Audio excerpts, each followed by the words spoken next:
Mic check, mic check, mic check. All praises to the Most High. Mic check, good. Put this light back on real quick. Good.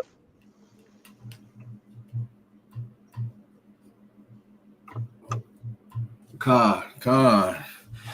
All praises to the Most High, man. I'm excited about this lesson, man. It's a good one. I was getting these precepts; they was just coming back to back to back. I've always wanted to do this lesson too, so man. But first and foremost, all praises, honor, glory to the Most High God Yahweh, Ba'Shem Mashiach, Malak Yahweh Shai. Right, that's all praises to the Most High, and the name of His only begotten Son, our King, our Savior, our Deliverer, who the world calls Jesus Christ. Real name Yahweh Shai in Hebrew. K.O.Y, we back at it again, man. The dynamic duo, we back at it again, man. All praises, man. Man. All praise, man. Shalom to the family out there, to the Akwas, right, and the Akium, the children, the Banyam, right. Shalom to all y'all, man. That's being obedient, trying to stay in the word of the Most High, reading, praying, fasting, right, and applying these things to your life on a day-to-day basis, man. Shalom. Shalom to those that's putting different sins that you're battling with into captivity, right? And moving forward, hoping and praying for forgiveness from the Lord, Adawan Yahweh, right? Shalom, Ba'Shem Yahushua. Khan, Ba'Shem Yahweh Shai. Right, so this lesson, man, if you tune it into this lesson, man, you in a great start right now, right? Because we want to kind of dig in it from the beginning to the end. If you come in halfway, if you come in towards the end, just make sure you rewind it, as much as you can to get back on the forefront of what this lesson is talking about, right? So the title of the video is "The Shadow of Good and Evil," right? We all know, being in the shade means being out that heat. Being in the shade means you're in the safe zone, but also being in the shade, being under the shadow of something can be affliction, could be turmoil, darkness, evil, and everything in between, right? So there's two points to that, right? The good of it, being in the shadow of the good, or being in the shadow of the evil, right? Of course, we want to stay on the good side, but what we have to do first is we have to identify what the shadow of evil is in order to be able to go into the shadow of good. You understand? So that's what we're going to go into today. But I want to bring out Psalms 40 just to start it off real fast. Let me share the screen. Right. All praise to the Most High. Who's all up in here right now? God, okay. If you were right there. Dawad, I hope that's you, man. All praise to the Most High. Dawad, if that's you. Shalom, King. All right, so here we go. I'm going to start this off with Psalms chapter 40 and verse number 2. Start verse number 1. All right, it says here. Is it on the screen? Yeah, Con. All right, and it reads, I waited patiently for Yahweh, and he inclined unto me and heard my cry. Right? So, of course, being patient means endurance, right? We being afflicted, we're going through all kinds of troubles, right? Tribulations, everything in between. Right, but we have to be patient in that, and when we're impatient, the Most High is gonna, not really hear us as He wants to, right? But if we're patient, He's gonna understand our endurance. He's gonna understand our faith in between that, and He's gonna turn His ear unto us, right? And heard my cry. Verse 2 says, He brought me up also out of an horrible pit, out of the miry clay, right? So when you understand what a pit is, right, no matter how deep you dig it, it always has some type of level of darkness to it, right? The deeper you go, the darker it gets. You understand?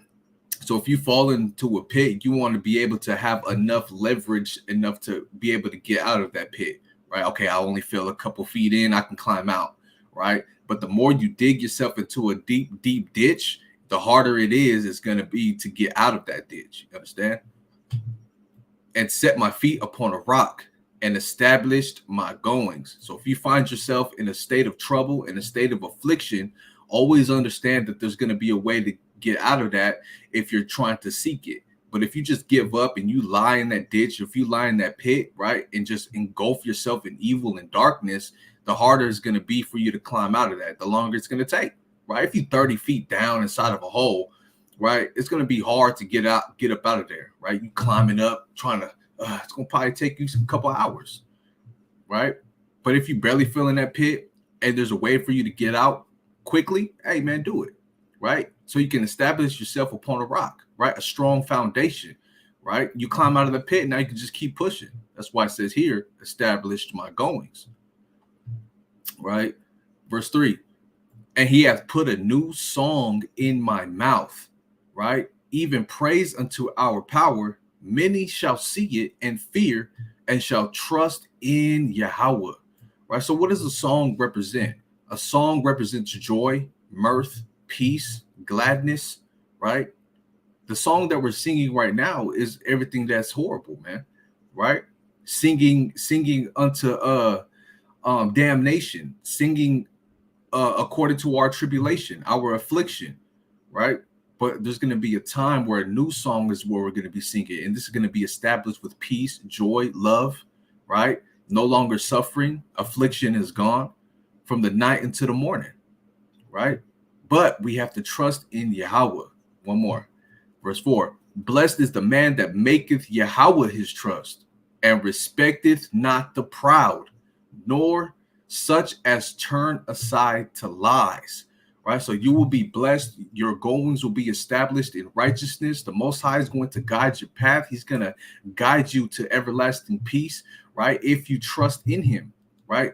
And you're not supposed to respect the proud, right? The proud is going to fall. What's that scripture? A prideful heart be the fall of man, or something, roughly paraphrasing, right? Salakia.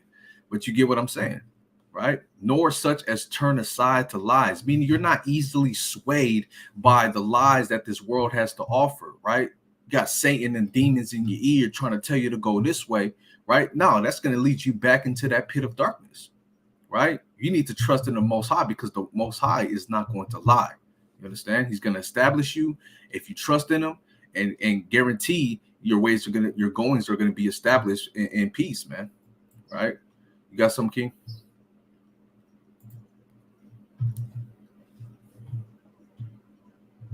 Con, you can hear me good?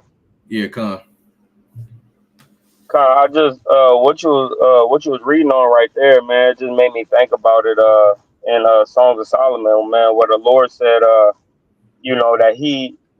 uh he was and this is talking about the elect, right? It said the elect was going around trying to seek, right, where his lover was, right? The elect.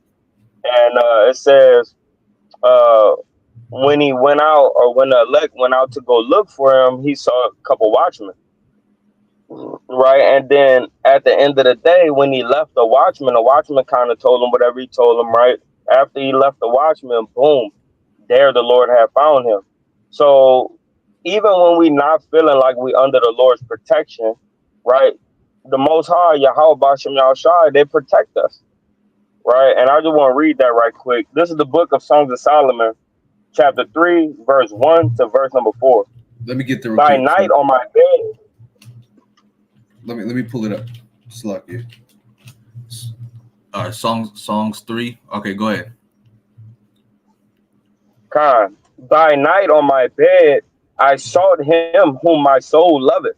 Right? Our soul loves the Most High. Right? This flesh hates the Most High. Right? But our soul loves the Most High. Right? From the womb, he said, I created you to be a prophet unto me. Right? I sought him, but I found him not. I was looking, I was praying, I was searching. I found him not.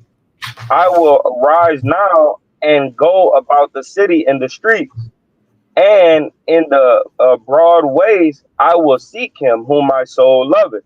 Right? So in all our walks and paths of life, right, we will seek in the Most High in some type of way, form, or fashion, whether it be in guns, whether it be in weed, whether it be in prostitution, whether it be in pimping. Everywhere that we was walking and moving in this life, we was trying to seek a God to understand. You feel what I'm saying? Whether that God was money, whether the God was drugs, maybe the God was prostitution, right? But regardless, we was looking for something to cleave unto to save us out of the problems and the troubles that we go through, right? And it says, I sought him, but I found him not. the watchmen that go about the city found me, to whom I said, Saw ye him whom my soul loveth? It was but a little that I passed from them, so I moved from the watchman, right? And when we see the watchman, man, first thing we do most of the time, right, we go run up there, man, because the Lord already planted a seed in us to have us know about the Hebrew Israelite culture, right? Before we meet with the Hebrew Israelites on the corner, a lot of times, right, it'll be a YouTube video, a short, right, some type of way. Maybe you saw them once before and walked right past them. The Lord always plant a seed, then call that seed back to grow, right? So it says, the watchmen that go about the city found me, to whom I said, Saw ye him whom my soul loveth? It was but a little that I passed from them, but I found him whom my soul loveth. I held him and would not let him go until I had brought him unto my mother's house, right? Back to the motherland and into the chamber, right, of her that conceived me. Right? Because once we find the Lord, what is that, man? We get our blood covenant back, right? Our cherry get popped again, and now we're married unto Yahweh Shai again, right? But that whole time we was already espoused to Yahweh Shai, right? But the Lord, man, when we came into this truth, we went searching and finding, right? He popped that cherry, man, and he covered us again, right? And now we're under that blood covenant again, right? So I just wanted to bring that out, man, because what you were speaking on was so heavy. That when we cry unto the Lord, right? Let me see. Let me go back right quick. Get to the key point that I wanted over there. Isaiah 41, right? Yeah, Isaiah 40 and verse number 1. Yo, yeah, it's Isaiah 40. All right. Salakia. Let me get there right quick.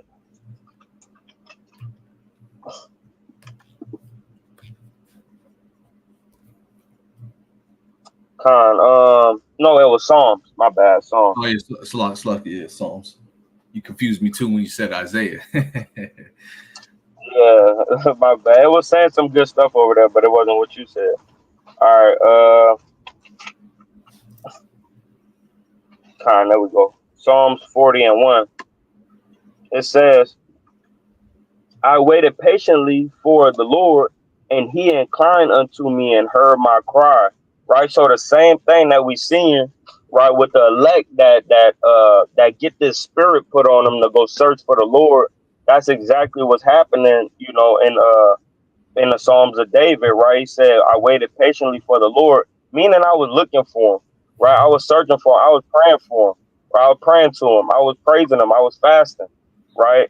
But then what happened? And he inclined unto me, and then the Lord found us. It says after he left the watchman, after the elect left the watchman, right? What happened? The Lord found him, right? He ain't had that elect man didn't have to search anymore, right?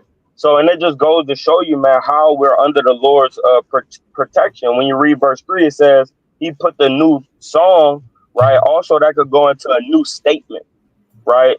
He put a new statement in my mouth, even praise, right? Even praise and honor unto our power. Many shall see it and fear and shall trust in Yahweh, right? So we see at the end of the day, once the Lord had found us, he popped that cherry again, right? Boom, we back into the covenant. It's time for us to work. And we start to work and work and work on ourselves under the covering of Yahweh Shem Yahushua. And I yield with that. Con. That's right. That's right. And when you read these scriptures, man, and you really dig down deep into it, line upon line, it hits in every single word, right? If you think on many folds of each thing that it says, right? For example, right, where it says right here in verse number 1, right? I waited patiently for Yahweh, right? Just hearken and really diligently use your mind and meditate just on that alone, right? You're going to get many folds of understandings of what it means to be patient, right? The outcome of being the outcome and the reward of you being patient, right? Then you go to a plethora of biblical accounts of our forefathers and foremothers, how they were patient and the reward that they've gained from being patient, right? like I said a plethora of times, patience is just another word for endurance, right? And right here, and he inclined unto me. Then you go into that word inclined, right?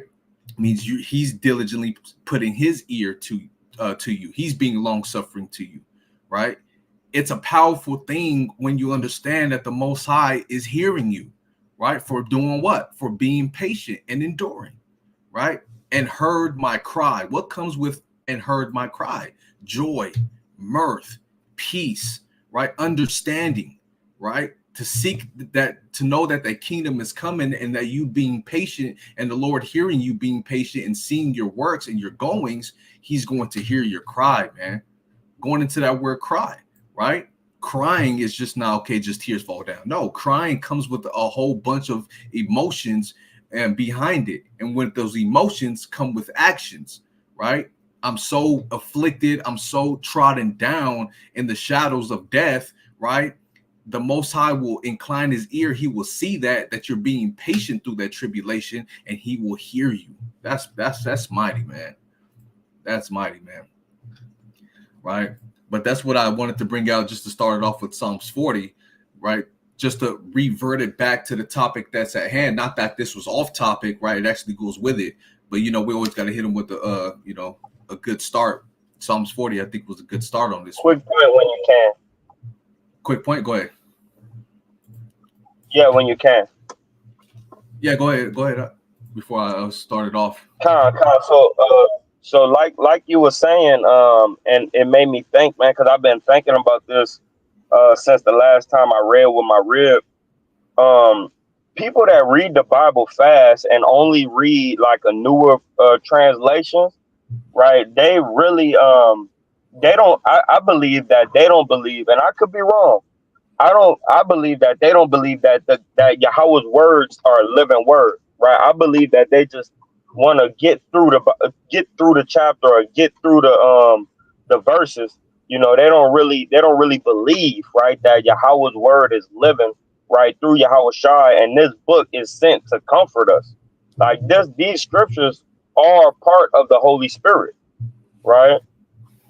And it just makes me think, man, people that just read fast, man, and try to get through the verse, bro, you don't truly believe that this word is living, man.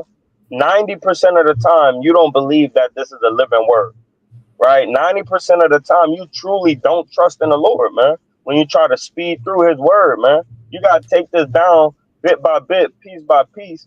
These words is like a full course meal. That's why it's always in reference to honey, right? Oils, right? Meat, milk, right? Nutrition to the navel, which is vegetables, right?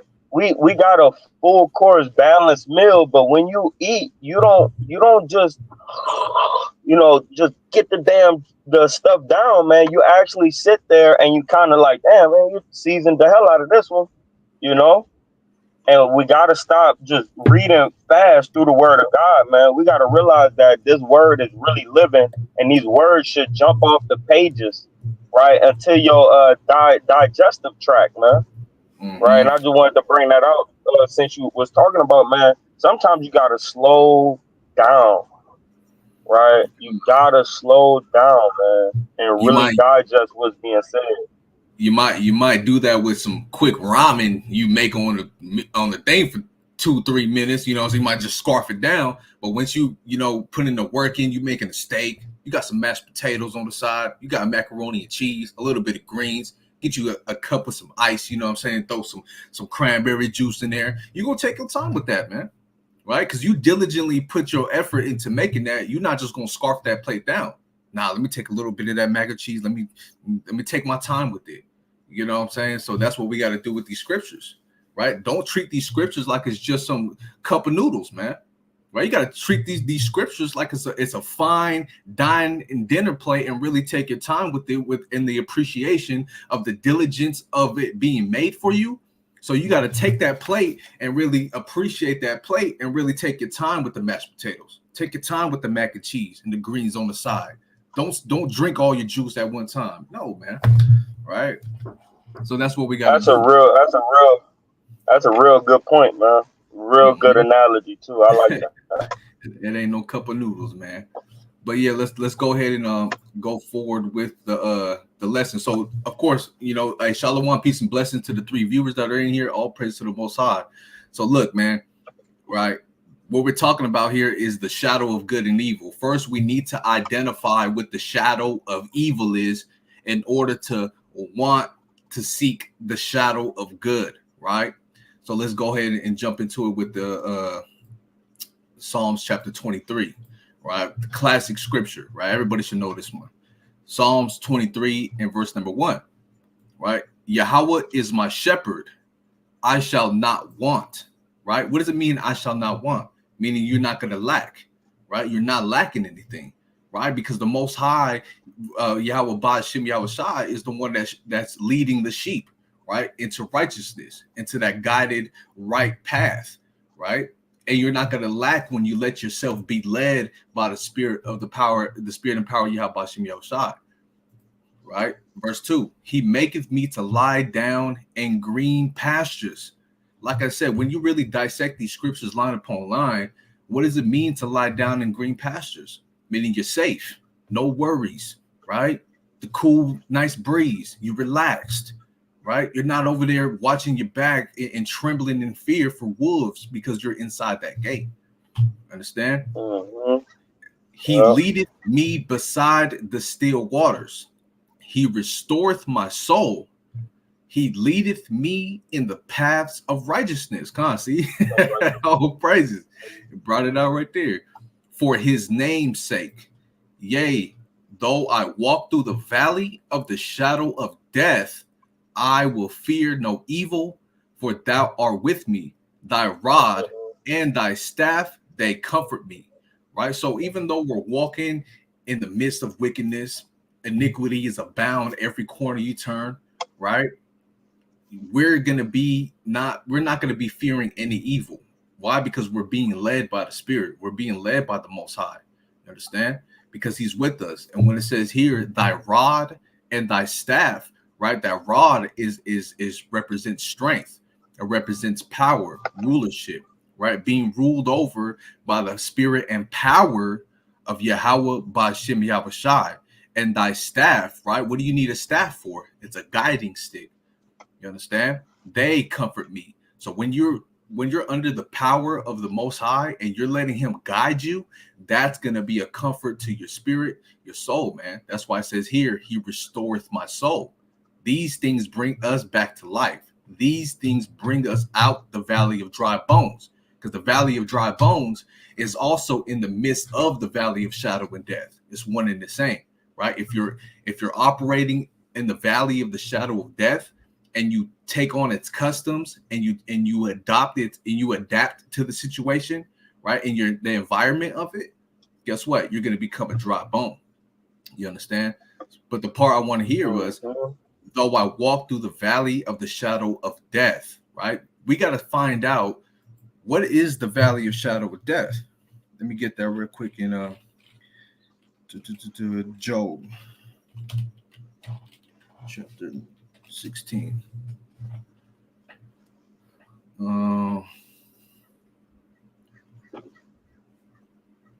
Job 16, and I'll start at verse number 12, 13, right? Job chapter 16 and verse number 13. It says, his archers compass me round about. He cleaveth my reins asunder. Meaning what? There's always an enemy around you, right? Whether it's a physical enemy operating in carnality, or whether it's a spiritual enemy of the demons and Satan out there, always trying to get you to go astray, man. Always there to afflict you, right? Also in your own in your brain, Mm-hmm. those Con, spirits that's within. Yeah, those spirits that's within is another one too. I just wanted to point that out. that's what I was gonna tap into right here. That's why it says here, he cleaveth my reins asunder. What is your reins? Your reins is your emotional seat, right? Your feelings and everything in your mind, right? He cuts that in half, means you're not all together. You understand? You can't think straight. That's what it means to asunder, to cut in half, right? To break it apart, right? He cleaveth my reins Right, asunder right. and doth One, not spare. one, one quick point too. When it goes into cleaving your reins apart, right? There's always two choices in everything that we do in life. There's two choices. You have to throughout life. We have to make the best decision on the choices that we have. Every minute, every second of the day, there's a choice that we have to make. Whether you're gonna go right, whether you're gonna go left, whether you're gonna heat up the food or whether you're gonna eat it cold. There's always two ways for everything to go. So what David is going in on right now is that there's two things going on in my brain, right? Job, Commit Job, adultery, don't commit it. Job. Go ahead. No, Oh, Job. Yeah, Job. Job. Right. There's two ways that you always could go. You could follow the Lord or you could follow the Satan. You follow Satan, right? The adversary is either, that's why he's called the adversary, because he's that second part that inhabits your brain, right? That tells you to do what's wrong, while Yahweh always giving us the right of way to do what's right, right? So I could see, these things when it says they cleaveth, right, and pull them asunder. There's always two ways that it could go, right? And you got to make the best decision. But go ahead, King. My bad. I didn't mean to get in there like that. You good. Um, right, right. So what's going on here is that there's always something around you, surrounding you, right, to get you to go off, to make you become double-minded in your goings, the way you're thinking, and double-minded in your emotions as well. That's why it says reigns asunder. Right. Let's get that real quick, just for edification purposes. Let's get the word reigns. Right. My reigns.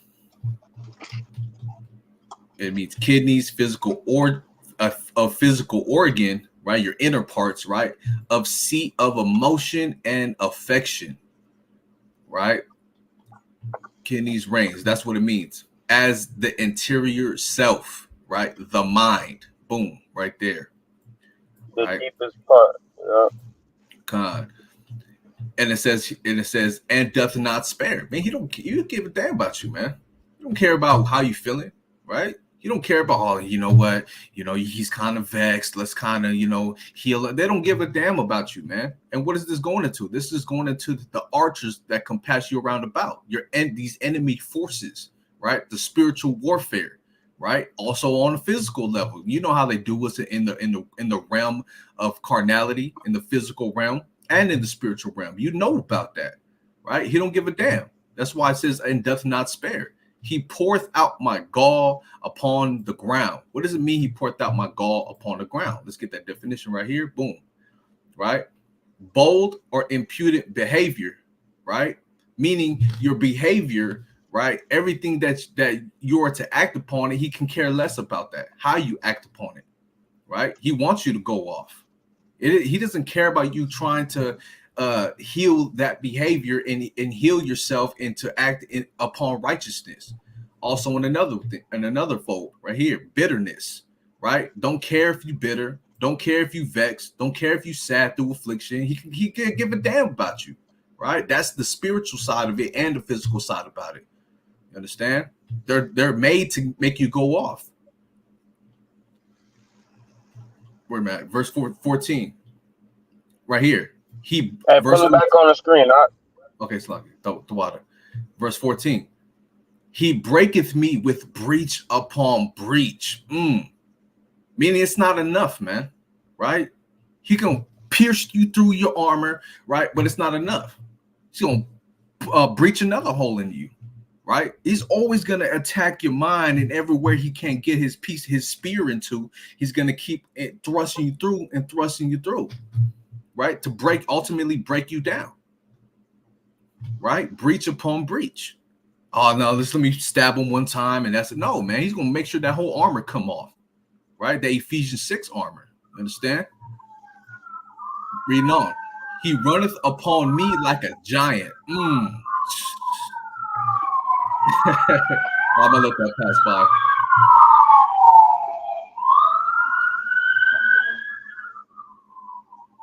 God, that thing was loud. Right there next to you, huh? Yeah. Hey, look at this right here, man. He runneth upon me like a giant. Meaning he's like a bully to you, man. right? These enemies are like a bully to you, looking down upon you. What you gonna do, little homie? You know what I'm saying? He'll grab you by the damn shirt and be like, "Where's your lunch money, man?" You know, overlooking you and you looking up, right? And what does a giant do? What does a giant do? It casts its shadow on you, right? You looking up at the giant and the sun behind him, right? The shadow of that giant is going to overcompass you, right? That's another form of the shadow of death. See that? Verse 15. I have And so. quick point. Go ahead, King. And another thing too is that that's how Satan is looking at you, man. Satan is looking down on you, man, trying to see where he could get in at. That's why he says he gets in, right, breach upon breach, right. Every little opening and crack and crevice, right. Satan is trying to see how he could get in. Oh, he stopped thanking upon the Lord. Let me get in, right. Oh, he stopped praying to the Lord. Let me get in, right. He didn't fast today. This is a normal day to fast. Let me get in. Right? Every chance that this giant get, he gonna get in there. You feel what I'm Mm-hmm. saying? It's like a left hook cross and your arm tired, man. You kind of block one, but the second one hit. You know what I mean? Because that arm tied. You know what I mean? You got to keep that guard up, man. This fight is a long fight, man, and it takes persistence, man, and endurance. And this giant is not letting up, man. This giant is a giant with stamina that don't get tired, that don't go to sleep, right? While you sleeping, he trying to figure out how to get you in the morning. I That's yield. right. That's right. That's right. Hey, yeah, man. And y'all can imagine that, man. Y'all viewers watching this, you can imagine that. You know, a giant looking down upon you. That's what it's talking about, right? And the shadow of that giant, that's the shadow of death. That's another form of it, right? Reading on, verse 15. I have sewed sackcloth upon my skin and defiled my horn in the dust. What does it mean? What does this mean? Meaning when you have that giant over you and you have that shadow of death over compassing you, you're basically going into the corner in a fetal position, man, because you're not trusting in the Lord and you don't know the way, you don't know how to seek the shadow of good. You're just over compassed by the shadows of evil, man. And now you just go ball yourself up in the corner, put up some sackcloth, put some ashes on your head, and you're damn curled up in the ball and you shake it, man. Right? And what does it mean? I defiled my horn in the dust, meaning the strength that you thought you ought to have or that you thought you had has no power over that because you don't know how to get the power. You don't know what to do in a situation when a bully is facing you, man. That giant's over you, right? You defiled your strength. That's what a horn represents, strength, right? Like a rhino's horn. So you know, here's the key part. It says, my face is foul with weeping, and on my eyelids is the shadow of death. See that? See that? Now you just in a position to where you have no power, no control, you don't know what to do, and now you're just shaking in your loins and you're crying, right? Because you're getting bullied by this giant. You understand? And the thing that you're witnessing that all comes with all of those emotions, right? It's just the shadow of death is what you're facing. You understand? But who puts out that shadow of death? Let's go back to the top. The archers, right? Enemies of you, enemies of your spirit, right? And they come upon you like what? Like a giant. See that? You got something else, King, before I move on? I got a precept on that. Job 30 and verse number 15 to verse number 17. Let's see if I got that down. No, I don't got it. Okay. Oh, start at 14. Job chapter 30 and verse number 14. It says, they came upon me as a wide breaking in of waters. What is that? That's his calamities. That's those breaches, right? That's that way that Satan think he could get in there. He think he could get in there by afflicting you. He think he could get in there by having your wife or your husband talk to you stupid, right? He think he could get in there, but by any dwindle of grief that get up on you, man, right? So he gonna put these calamities on you and hope that he could continue to break down your barrier of defense of trust in the Lord. Our biggest barrier of defense is being obedient and trusting in the Lord. Of course, having the faith is right next to that. But remember, man, your obedience and your trust in the Lord, that's your barrier, right? When doubt creeps in, that's Satan, right? So go on. Con. It says in the Point. yeah, real quick. Before you leave the verse, but I got you. In the desolation, they rolled themselves upon me.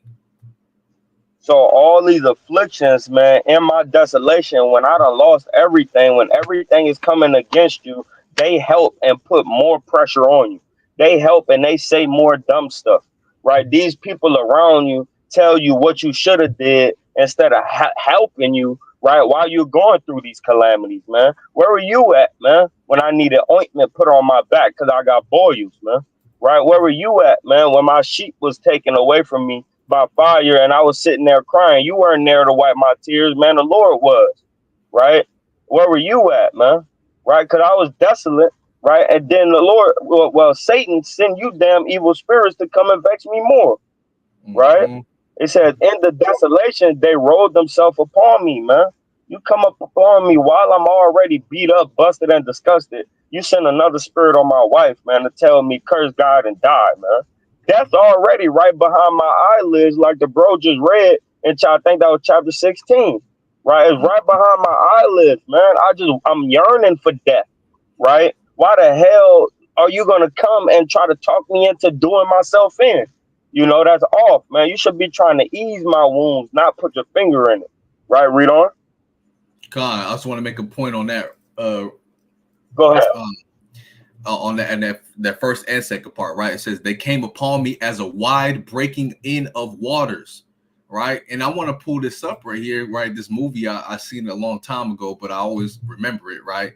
This is what's going on here, right? This is how fast and how mighty and how strong, right? They can come upon you, right? Just like this right here. Boom, watch this.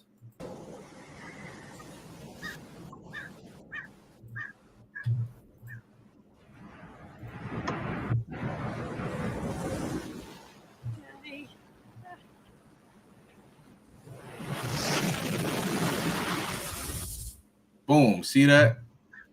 Just like that, man. Even in the cities, you know what I'm saying? I couldn't see. You mind running it back? Yeah, con. Right here. Right here. Boom. It says, they came upon me as a wide breaking in of waters. Just like that. That's how fast they come upon you. Swiftly, right? Strong, mighty. Don't spare nothing. Quick like that. That scene is fast, you know what I'm saying? But even in the cities, right? This is how fast they're going to come upon you. Just like that. Boom. Right? That's a big ass wave. Knocking you down, man. Right? So that's how fast the enemies come Preaching. upon you, man. Right? Breached. No defenses. You're not strong enough. You're not built up in the spirit enough, right? So we have to try hard in order to refrain from that and be strong and mighty enough to where they can't harm us, man. And how do you do that? Staying in the bosom and abiding in the shadow of the Lord, man. Right? And Man, another part, real quick, before we move on that verse, on the next verse, it says, "In the desolation, they rolled themselves upon me." Right? Anything can roll upon you, man. Right? You could be on the bottom of a hill in a forest, and a couple of trees get knocked down on the top, and all those logs fall upon you, and you die, man. You could be in the sand, right, on the bottom portion of a sand dune, and then an earthquake hits, and then all that sand falls upon you, man. Right? You could be in that pit, right, trying to climb out, right, but you don't do it in a good amount of time, you're gonna get closed in, man. And what do we say in the world, man? Oh, let's go roll up on them, man. That shit, man. They came to the spot and they rolled up on us, man. Like the police, they rolled up on us, you know. So we can't let these demonic spirits, right, Satan and these enemy nations roll up on us. And how do you do that? Gaining your strength, gaining your power, and abiding in the shadow of the Lord instead of abiding in the shadow of death. And I yield that one. Con, that's right. Read verse Come, 15. come. Verse 15. It says, terrors are turned upon me. So just like the brother just showed with this water, right? Pull the precepts back on the screen, Baba Kushar. Like the brother just was stating with this water, man, it terror, right? It like right here is read like this. It says, terrors are turned upon me, right? But it's just like when the Lord says through David that, my enemies have compassed round about me. These terrors, they surround you, man, right? You got people that deal with high levels of depression. And what they do is they don't think about any good things that happening in that moment. They just hindering and they gripping every bad thing that's happening to them, right? Same way with these terrors, and the Lord give us up to those different feelings, man. Right? Go ahead. God. And it says, they pursue my soul as the wind. As the wind, man. Meaning at every turn of the way, north, east, south, west, right? Every turn, these terrors are on me, man.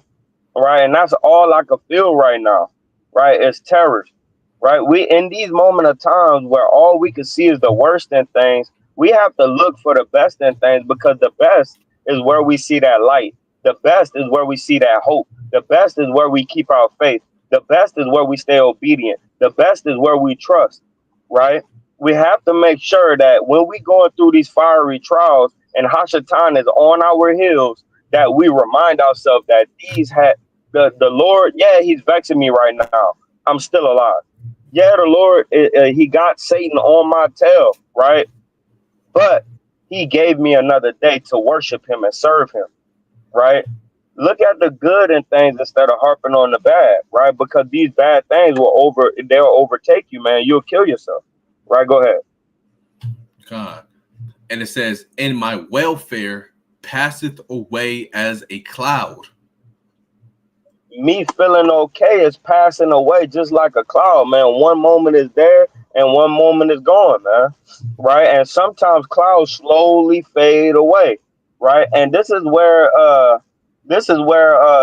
Job's hope and his faith is going. It's slowly passing away, man, because he's overly afflicted, right? But even in all these afflictions, Job never cursed the Lord, man. Right? He still said, "Let it be what it may," man. Right? Read on. God. Verse 16. And now my soul is poured out upon me.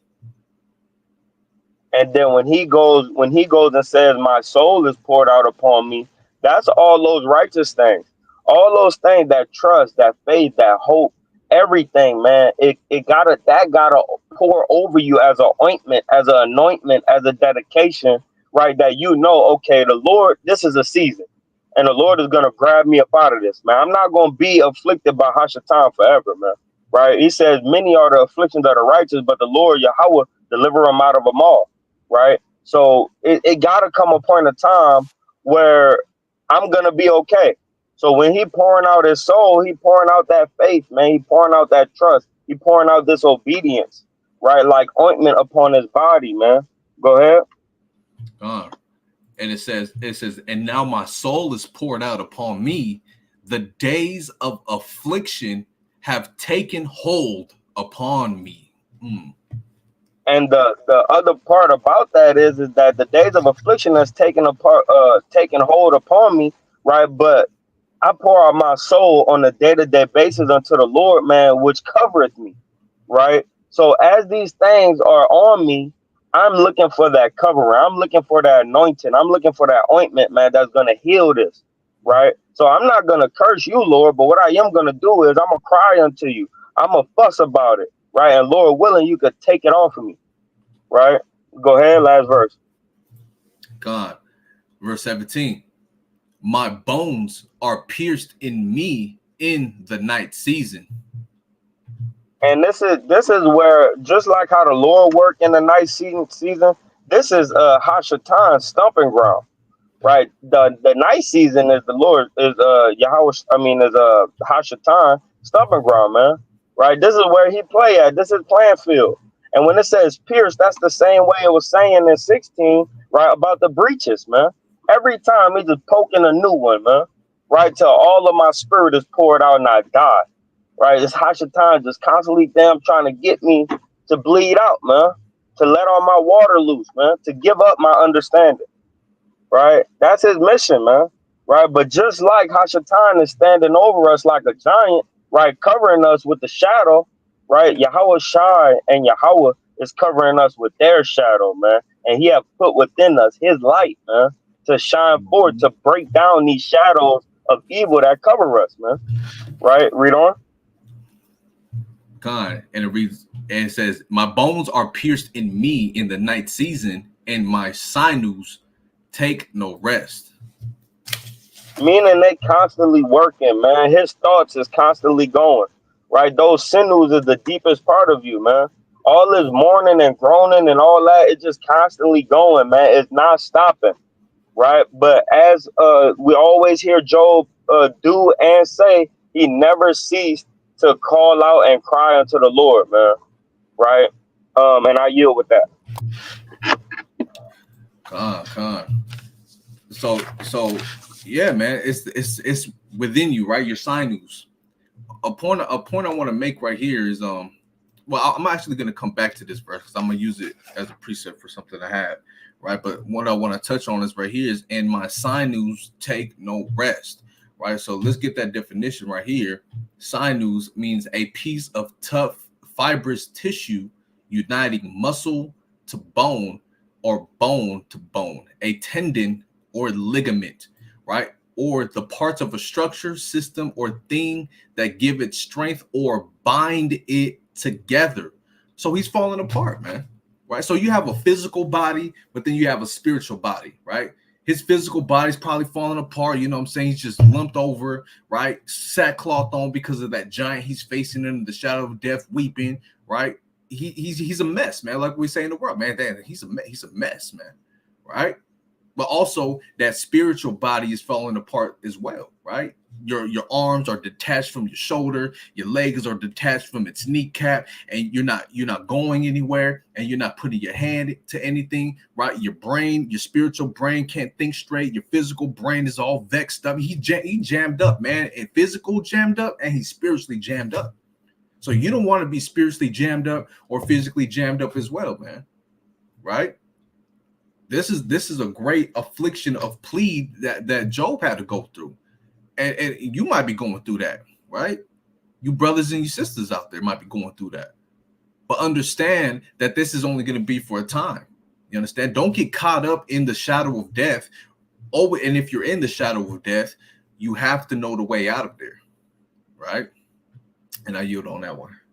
I'm gonna use that first part of that verse when I come back to it, right? All praise. Let me go back now to Job. I want to pull this up right here. Boom. Job 34. Right. This is Job chapter 34 and verse number right here, verse 19. It says, "How much less to him that accepteth not the persons of the princes, nor regardeth the rich more than the poor, for they all are the work of his hands." So the Most High is controlling the workers of iniquity who operate at the shadow of death. He's controlling Precepts on the He's controlling the workers of righteousness who operate under the shadow of righteousness, man. Everything is in his what's the word I'm looking for? In his control, in his power, in his might, right? You understand? Go ahead, you got a precept on this verse? No, I the precepts Okay. on the screen. Yeah, The water. you don't have it. Salaki for forgetting people, right? Verse 20, it says, "In a moment that shall they die, and the people shall be troubled at midnight." What does it mean? Wait, and pass away, right? What does it mean the people shall be troubled at midnight?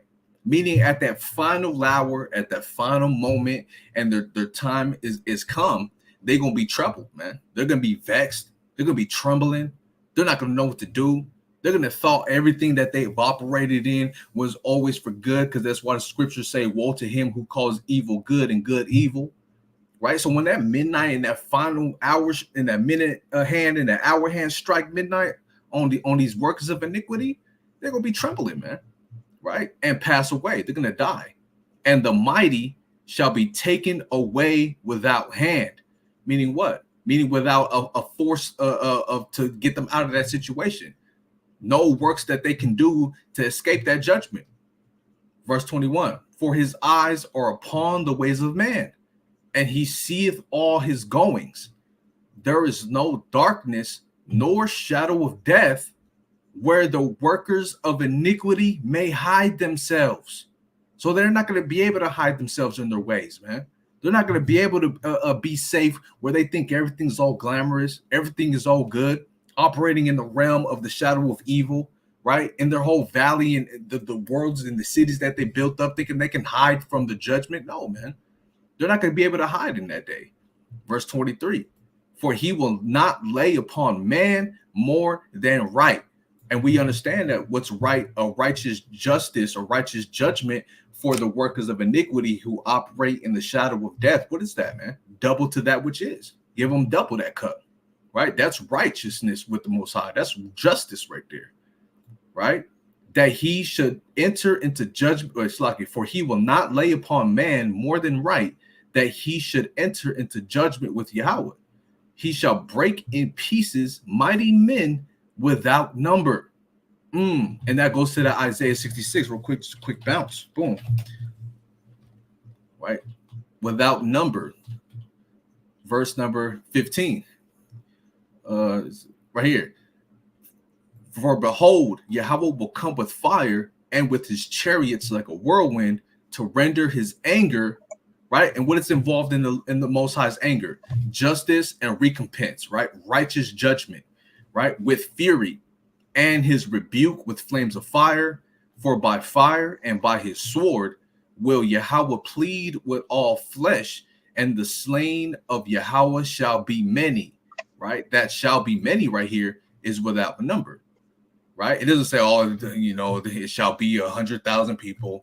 Yeah, the slain of Yahweh shall be 2 billion people and 566 million. And no, man, don't say that. It just means, it just says shall be many, meaning what? Without number. And set others in their stead. You see that? And who's the others in her stead? That's us, man. That's the righteous, the shadow of good. Those who operating in the shadow of righteousness and not in the shadow of death. We're going to be placed in that righteous position, while the heathens and these other workers of iniquity fall down, right? Verse 34, it says here, therefore, was that all I got on there? Yeah, the last one. Therefore he knoweth their works, and he overturneth them in the night, so that they are destroyed. What does it mean he overturneth them in the night? That means at that final hour, right? 11:59, right? And then 12 midnight hits. Now they're over there shaking, waking up with nightmares. Oh my gosh, because you know something's coming, right? You're not being able to sleep comfortable. All these heathens and these workers of iniquity and darkness and evil, they're not going to be able to sleep comfortably. They might be sleeping comfortably right now without no care in the world, right? Not sparing your reins, not sparing your feelings. Archers compassing you round about, thinking they got the upper hand on you. That giant looking down upon you, like he got everything made in the world and nothing could touch him. But guarantee there's going to come a time where they're not going to be able to sleep. They're going to be trembling at night, waking up with cold sweats, waking up in the night season. That's why now this is why I wanted to go back to Job 30, right? The 30 and 17, because now we're in that position right now. 30 and 17. My bones are pierced in me in the night season. What does it mean, night season? Meaning we're in the time of darkness for our people, right? We're in the time of nightmares and darkness and chaos and affliction and troubles and hell, man. We're in the night season right now. You understand? Where we're not able to take no rest. So that's going to come upon the workers of iniquity, like it's saying here in Job chapter 34. You understand? And I yield on that one if you got something else.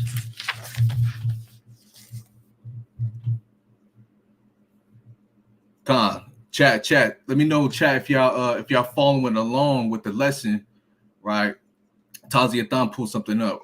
This Slakia, this is what I wanted earlier for sure. The water. A man's pride shall bring him low, but honor shall uphold the humble in spirit. And that goes with what I just read right now, man. Right? He's prideful in his time. He's prideful being that giant. He's prideful operating in the shadow of death. And you, Jakes, and you, Eve, you're prideful too, operating in the shadow of death, man. Right? Not trying to seek righteousness, not trying to seek good, not trying to help get your people out of that shadow of death, right? And bring them to the shadow of righteousness and good. You're not doing that, right? You're prideful, and guarantee you're going to fall with him if you keep holding on to this man's societies and this man's valley of death, man. Right? All praise to the water for that precept, King. Go ahead, Doc. You got a precept?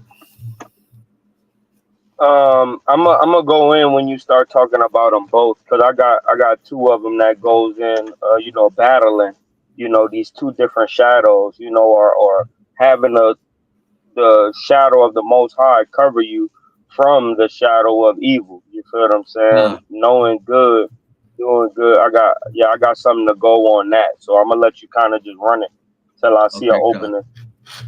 Con, I got you. Well, I want to tap in right here too as well, real quick. There's a key point I want to make on one of these verses that's going to go into my next precept, right? So y'all bear with me real fast. Um, duh, duh, duh, duh. Right here, verse 30, chapter 34, verse 25. Therefore he knoweth their works, and he overturneth them in the night, so that they are destroyed. Right now, we're going to go to Job chapter 7, right, verse 1 to 4. It says here, is there not an appointed time to man upon earth? Are not his days also like the days of an hireling? As a servant earnestly desireth the shadow, and as an hireling looketh for the reward of his work, so am I made to possess months of vanity, and wearisome nights are appointed unto me. So we're in the position right now of troubled nights, affliction, chaos in our mind, chaos in our world that we live in as a people, right? Because what does a servant do? If you're serving the shadow of death and you're serving iniquity, you're going to earnestly desire the reward and the comfort of that portion, right? Shade. What's another word for shadow? Shade. You're out there working, you're doing construction, you've been working under the sun for hot hours of the day, and now you want to take a break and rest under that shade tree, man. Do you want to rest under that shade tree of the workers of iniquity, right? Or do you want to rest under that shade tree of righteousness, man? Which one are you going to go? Just like a hireling looking for the reward of his work, right? Break time, time to rest, looking for that comfort in this society, you're gonna be troubled, man. You understand? Verse 4, it says, when I lie down, I say, when shall I arise and the night be gone? Right? Because we're in the night season, right? Write this down in your notepad. Night season represents affliction, chaos, trials and tribulations, and everything in between it, man, right? In darkness, engulfed in darkness. That's the night. And I am full of tossings to and fro until the dawning of the day. And what does that morning represent? Light, right? Enduring through the night season to make it to that morning and that light, man. That's what we're aiming for. And that's the kingdom. That's the coming of Yahweh Shai, right? That's glorious bodies. That's everything that comes in that morning, but you have to endure through the night. And it's going to be a role reversal. Those that are dwelling in their morning right now, right? Lucifer, the light bearer, the ruler of this world, who's the guidance of this world, right? Biden and all these heathen nations, right? They're operating in their gloriousness right now. They're in the morning. They're not in that night season yet. We're in the night season. But if you keep enduring and you be patient and you seek to come out of the shadow of death, and you're going into the shadow of righteousness in the bosom of the Lord under his wings, then you're gonna see that morning. But right now we're in the night season. Understand? Go ahead, King. You got it. Oh, I left. But I could keep going on. Let me get one more on that real quick. Let's go to the book of Psalms, chapter 44. Right? This is Psalm chapter 44 and verse number 16. Right? It says, "For the voice of him that reproacheth and blasphemeth by reason of the enemy and avenger." Wait, no, this is not what I want. Hold on. Yeah, it is what I want. It says, "All this is come upon us, yet have we not forgotten thee, neither have we dealt falsely in thy covenant." Right? So just look at the Maccabees, man. Look at that biblical account. How they were all affliction operating in the night season, terrors of the night, terrors amongst darkness in the shadow of death, but they haven't dealt falsely in the covenant. They still kept enduring and being patient in the keeping of the commandments and operating in the path of righteousness. We got to do the same thing. So whatever you're going through in this world, it's the night season, man. You have to understand that it's going to come upon you. But how do you deal with that matter? You have to read the scriptures, meditate on it, right? And it tells you how to operate on it. Verse 18, "Our heart is not turned back," meaning your mind, right? "Neither have our steps declined from thy way. Though thou hast sore broken us in the place of dragons and covered us with the shadow of death." See that? "If we have forgotten the name of our power or stretched out our hands to a strange God, shall not Yahweh search this out? For he knoweth the secrets of the heart." So even though the Most High put us in a position and broken us in the place of dragons, right? These heathen nations, especially damn Esau, and covered us with the shadow of death, we still have to hold on and endure and do not forget the name of Yahweh. And it's not just, okay, yeah, his name's Yahweh. No, man. What does Yahweh represent? What is his characteristics? What did he do for our forefathers and our foremothers? That's all involved in his name, right? Not just, oh, yeah, his name's Yahweh, that's it. No, man, you have to know everything that his name comes with. And don't forget that even though we're in the shadow of death, he's going to make a way out for us, right? Go ahead, Ott, you got it. Con.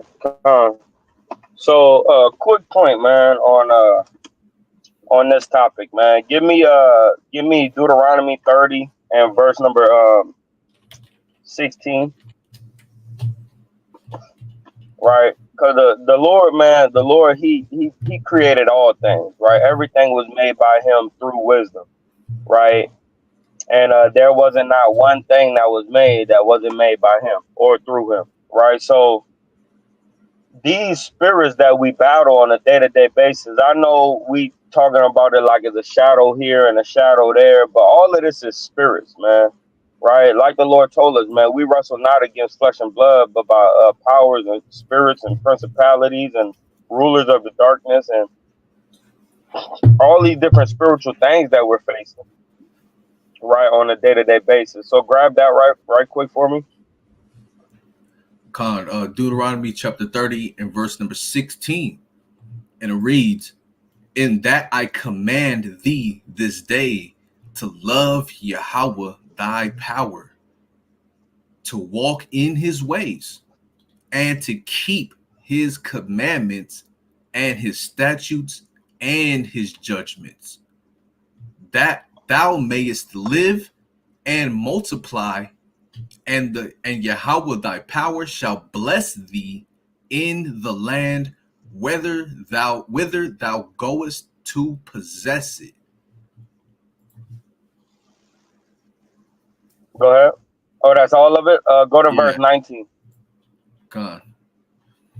Verse 19. Right. So the Lord says his commandments are life, right? So if we're looking at the shadows, we're looking at the shadows of death and we're looking at the shadows of life. So let's read 19. My bad, that's what I wanted. Con. Verse 19. "I call heaven and earth to record this day against you, that I have set before So this you." day, this day, this this this day, right? The Lord have set before us these things that he's going to name off, right? But he calls the angels, right, to set this against you or upon you, right? And the earth, man, your earthly tabernacle, right? That is written, right, in the heavens and is written in the earth, right? That you have to do one of these two things, right? But the Lord commands us to do one of them, right? And just like I said, a shadow of death, so there got to be a shadow of life, right? So go ahead. God, that I have set before you life and death, mm. blessing and cursing. Therefore, choose life that both thou and thy seed may live. And that it was never a choice, man. The Lord commanded us to choose life, right? It was never a choice. But with this flesh, we gotta make decisions, right? That's why I think it was before we started the video. As soon as we started the video, we I was talking about every day, right? Every day, every second, every minute of the day, you have to make a decision or a choice on which way you want to go, whether it's right or whether it's left, whether it's death or whether it's life. You got to pick what shadow you want to be under, right? So with this, I want to now take it to Romans chapter 7, right? And let's go to the last three verses. I think I want last five verses. I got it up right here. Um, okay, I'll start at 20. Romans 7 and 20. It says, now if I do that I would not, it is no more I that do it, but sin that dwelleth in me. Right. So if we doing things that we don't want to do because we have the mind of the Lord and we walking in the ways of Yahweh Shem Yahushai, if we sin, right, now that we have all this understanding, it's not me, right? It's not my spirit, it's this flesh that I'm in, right, that got me going off. Right. So it's no more I, but the sin that dwelt in me, this flesh. Right. So, but it's a constant battle between life and death, man. Right. Sinning and righteousness. It's that, I mean, there's only two ways for it to go, man. Right. The Lord don't deal in optimal ways for you to judge, man. It's either you judge this way or you don't judge at all, right? There's no six ways to judge a matter, man. There's no six ways of, okay, you can almost have life and then you could kind of get life at the end and then death comes and then as soon as death is over, will you get life? That's confusion and madness, man. The Lord don't deal with confusion and madness. He deal with two things, right? His opposites attract. He deal with opposites, north and south, east and west, right? So in verse 21, he says, I find then a law that when I would do good, evil is present with me, even when I'm doing the law of God, even when I'm working righteousness, right? There's somewhere in the back of my brain some evil going on in there, right? That's trying to conjure up a way to break through and breach the spirit that I'm moving in, Mm-hmm. right? And this is why we have to be locked in, right? Like David said, damn, what chapter did I read that in?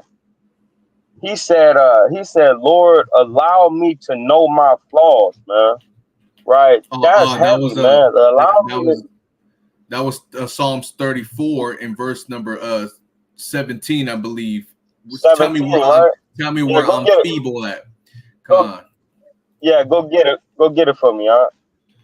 I con. think it's 39 or 36. No, it was 34. I read it the other day with my rib. Um, Yeah, okay. Because that was the one I went into that lesson on. right.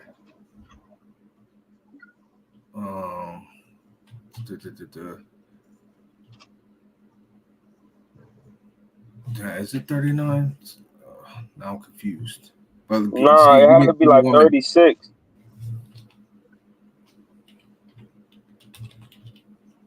Yeah, con. I know where it's at. It's 39 and 4. You're right. Psalms I 39 told you. and verse 4. It says here, it says, Yahweh, make me to know mine end and the measure of my days, what it is, that I may know how frail I am. Nah, but watch this. If you go down some, he actually let me see. Hmm. It said he basically said, "Let me know where I'm weak at," right? So that way, oh, I think that is it. Yep, Yeah, yep, you're let me right. know Yep. how frail I He am. said, Frail. yeah, he said, Yahweh make me to know mine end, right, and measure and the measure of my days, what it is, that I may know how frail I am. Meaning, when you read a little bit going into it, right, open me up, man, to what I'm weak at, right, so that way I could live a longer life, right? Look at 5. Behold, thou hast made my days and as an handbreadth, and my age is nothing before thee. Verily, every man at his best state is altogether vanity. Selah. So even when you operating in all your strengths, there is a weakness somewhere, and one of those strengths could turn into a weakness, right? So we got to ask for the Lord to allow us to understand where we're weak at so we can live a long and prosperous life. Because if you don't know where you're weak at, you'll fall for anything. Right? Let's go Con, back to Romans 7. Golly, it's con. hot. Real quick. That definition for frail's Cordell. It means vacant, ceasing, destitute, forbeareth, frail, rejected, right? But when you go up here, transient, right? Where you be able to be breached at, lacking, where you're lacking at, right? Mhm. What makes you weak, frail, like your damn skin and bones. You're just bones. You just flick your arm and your arm won't break off. You need to gain some strength, you know. Right. You know, you don't want to be. We need Right. to know He where needs we're some weak milk. at. We need some milk. You cut. All right, going back. Uh, Romans 7 and 21 again. So read 21 one more time. Yeah. Con. I find then a law that when I would do good, evil is present with me. For So I every del- time, even when we doing good, man, right there, back in the back, man, there's this damn this hand that's trying to get, trying to grab a hold of your neck, man. You feel what I'm saying? So, and that's why we got to do so much good. So evil is so far away, right? They got obstacles and hurdles to jump over to try to get to you. The more you immerse yourself with the works of the Lord, right? They Mhm. have more hurdles to jump over. But if you're not constant and fervent in the law of the Lord and the works of the Lord, then there's only one jump and then they're in you, right? So we got to make sure that we fervent in our good works, right? Go ahead. Verse 22. For I delight in the law of Yahweh after the inward man. Yeah, so like the brother was going into, right, those inward parts, the gall, right, the fat, Sinew. the fat of the innards, the deepest part of your consciousness, right? That's where I'm serving the law of God in that, right? But there's something else that's pulling me another way, right? Read on. Verse 23. But I see another law in my members. So let me start again. It says, for I delight in the law of Yahweh after the inward man, but I see another law in my members, warring against the law of my mind, And and that and that's bringing that's the key point. That's the key point, man, because every day, man, it's a every day, every hour, every minute, every second, there's a choice that we gotta make to move in life or move in death, move in sin or move in righteousness, right? So these shadows, man, you gotta always look forward to the covering of Yahweh Shem Yahushai and not look into that shadow of darkness that leads everybody to the pit of hell. Broad is the way, right? And wide is the gate that leadeth into destruction, but narrow is the way, right? That leadeth unto the kingdom and righteousness and the heaven, right? Go ahead. It says, but I see another law in my members warring against the law of my mind and bringing Uh, me into captivity to the law of uh, sin, which is in my man, members. which is deep inside of me, man. Right. So I just wanted to get in on this. I had another point, but I lost it. But I wanted to get in on this because that's what this shadow, man, thing is going into, man. It's the shadow of life and death, man. Right? It's the shadow of the Lord, the covering of the Lord, or the covering of your Hashatan, man. Right? Which one are you choosing? Right? But I yield right there. I'm gonna try to look for this other precept I had on standby. God, I want to pull something. I want to pull something. Um. Damn, what was that? All Was right. that Let in me. Ezekiel? I want to share something real quick. On here, let me share the screen. Right. Where's it at? Window. Okay, right here. Boom. You can see the screen, right? My little paint screen. Not yet. Not yet. How about now? Can you Nope. see it now? Okay, it might not work. Oh wait, oh it's lucky. Window. I gotta select it. Okay. Oh no, it's not letting me select it. It's all good. Matter of fact, yeah, I can just do it like this. Boom.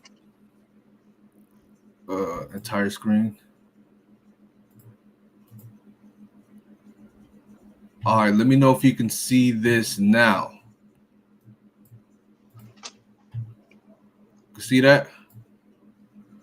Yeah, con. All right, so this right here, right? The this on top right here, that's the kingdom, right? On the matter of fact, let me do it reverse real fast because we're not on the left hand side, so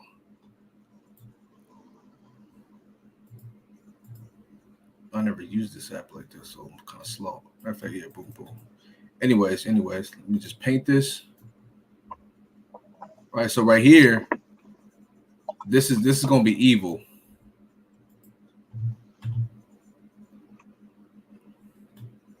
Damn, I don't want a pencil.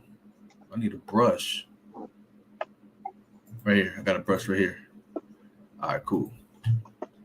Got a brush. All right, so right here is evil. Right here is righteousness, right? So the top is the kingdom. This is the kingdom up here. This little crown that I got the arrow pointed to. That's the kingdom. You understand? The left hand side, that's evil. The right hand side is righteousness with the R. This is where we're at right here. This is the start, right? When we start on the path to the Most High.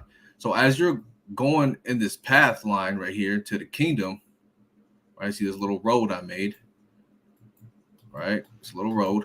You're gonna constantly be swaying back and forth, trying to uh battle the flesh with the spirit, etc., as you're making it to the journey to the kingdom. So what you want to do is you want to kind of get deep, as deep as you can into. Matter of fact, let me undo that. You want to get as deep as you can into righteousness, so that way you're not easily swayed to go into the ways of evil. See that? Mm, When you're in mm-hmm. evil, the shadow of death, you got to pull yourself back into righteousness as you're on this path to the kingdom. So therefore, if you're operating in evil just a little tad bit, it's easier for you to come back into righteousness. See that? So you want to kind of get deep into righteousness so you're not swayed. It's going to take longer for you to go into evil like this. Mm-hmm. So, but when you're deep in evil, right on the path, look how deep this line is. You're in evil. It's going to be longer and harder for you to get back to that righteous state that you once were. So, what you want to do is this is the lukewarm road right here. We're constantly going back and forth, back and forth, back and forth, boom, boom, boom, boom, boom. So this is what you want to do. You want to stay in righteousness, right? You might get swayed a little bit, boom, but you want to kind of catch yourself on the road and bounce back into righteousness. You might get swayed back into the flesh, it's pulling you back into evil. You might dip into evil a little bit, but you want to come back to repentance. This is why we repent daily and pull yourself back into righteousness, right? You might get swayed again, but you want to be on the side of righteousness until you get to the kingdom. Uh, And if you do it the opposite way and you're pulled into evil by the time the kingdom comes, hey man, it's not going to be looking too good for you. See that? I just want to put that little thing out it's real not quick. gonna be it's not gonna be so shabby. Oh, I Right. found that precept too. It's not gonna be too shabby, man. Proverbs 20:28 and verse number 4. Con.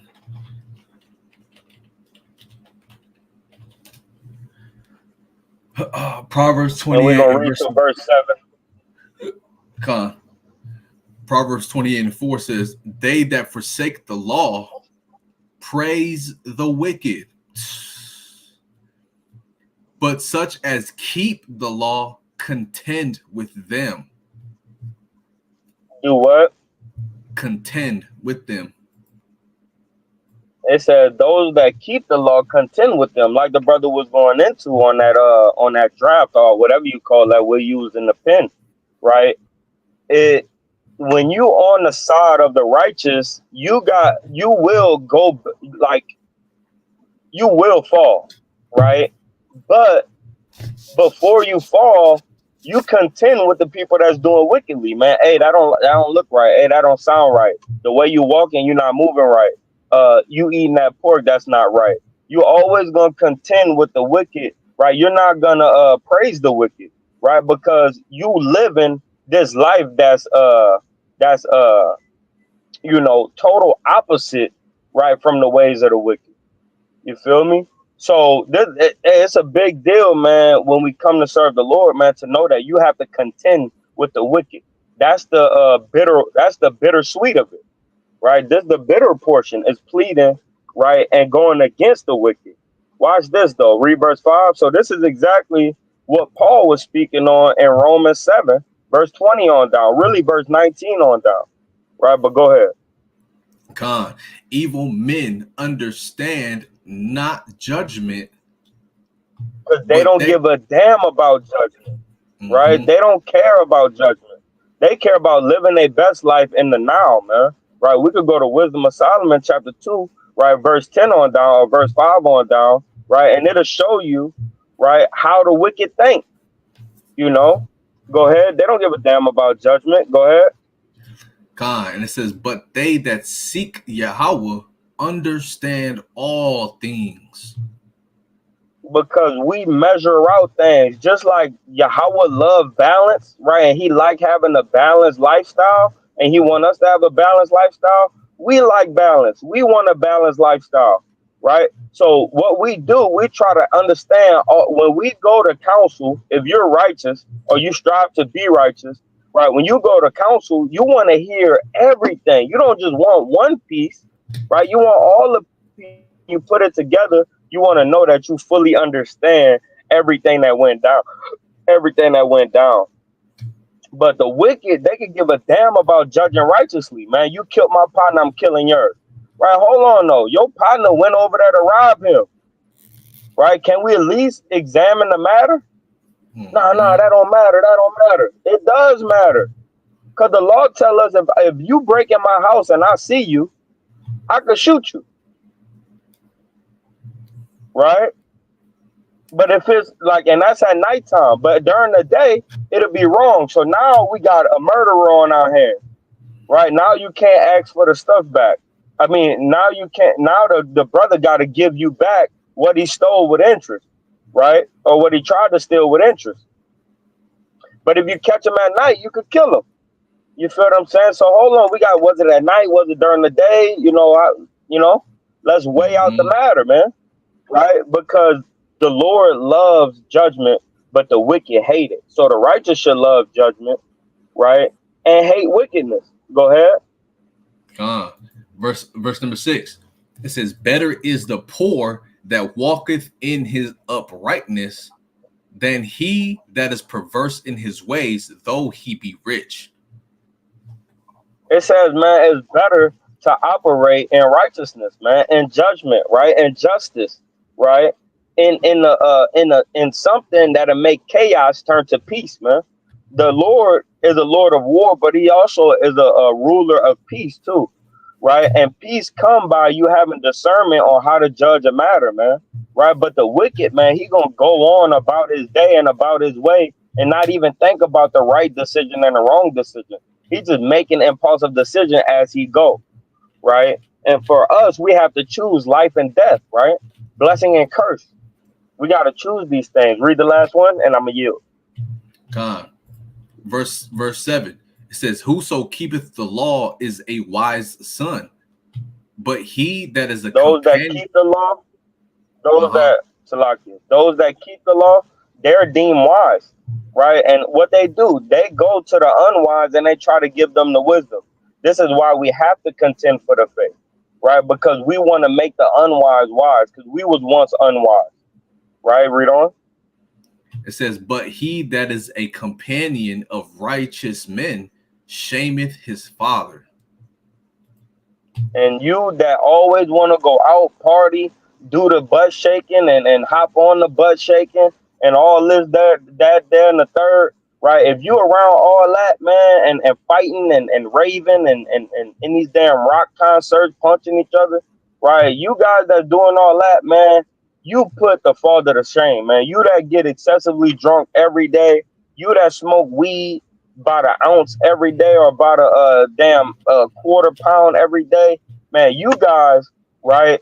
You guys are not gonna make it, and y'all dishonor the Most High God because you don't lean on Him, you lean on your vices, right?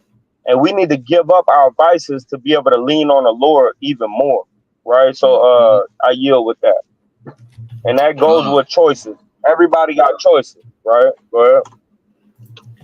Con. That's right. That's right. That's mighty right there.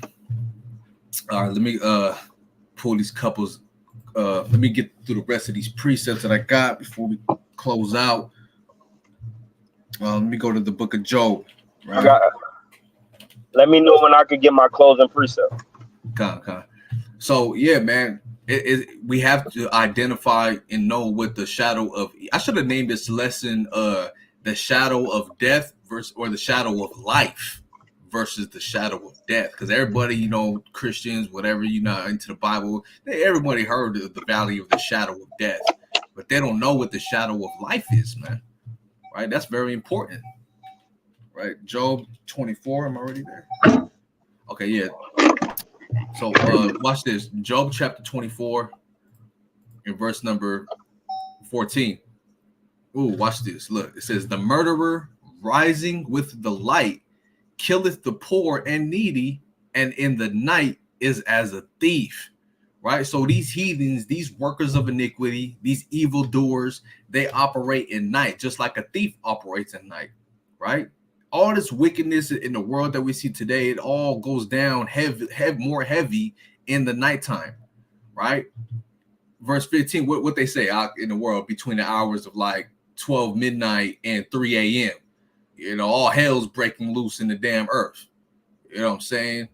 All matters of wickedness is going down in the earth between 12 The midnight witching, and 3 a.m. With the witching hours, yeah, kind. yeah, witching hours. Right, So verse 15, it says, the eye also of the adulterer waiteth for the twilight, meaning he's on the lurk, he's on the lookout for that morning light to come so he can go back and hide, right? Saying, no eye shall see me, and disguises his face. So he takes his mask off, right, and shows everything he's about when he's operating during those witching hours, during that nighttime. Okay, let me take my mask off. Let me put on my double swords and let me go out and murder and kill and do all matters of wickedness. And then when that light starts to come back to where he's going to be exposed, he covers himself back up like, it wasn't me. That's wickedness, man. And that's what Esau do. The hand behind the veil. The damn Wizard of Oz, the man behind the damn curtain, right? No eye shall see me and disguiseth his face. In the dark, they dig through houses, which they had marked for themselves in the daytime. They know not the light, because they don't operate in light, man. They don't operate in righteousness. They wait till darkness comes and they can go and do their damn evil deeds in the dark, right? During the witching hours or anytime it's nightfall, right? That's how they operate. Verse 17, for the morning is to them even as the shadow of death. See that? So these heathens, even though they operate in the shadow of death, there's still a shadow of death upon them. If one know them, they are in the terrors of the shadow of death, right? And what's that? What's the morning to them? What is the morning to these heathens? What's that light that's going to be a shadow of death unto them? Let's go to Revelation 22, right? Revelation 22 and verse 16 says here, I, Yahweh have sent mine angel to testify unto you these things in the churches. I am the root and the offspring of David and the bright and morning star. See that?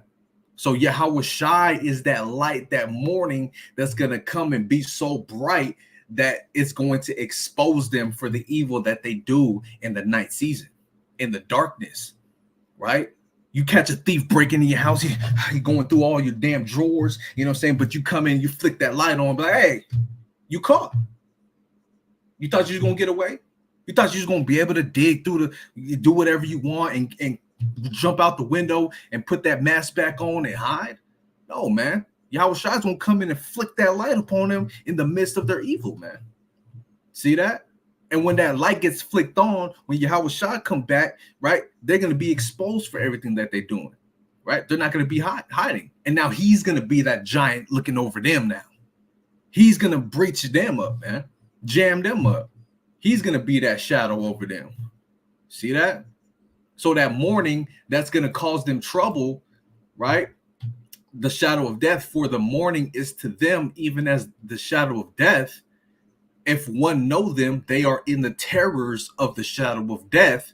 That shadow of death is now Yahweh Shai unto them, those heathens, those workers of iniquity who were our shadow of death.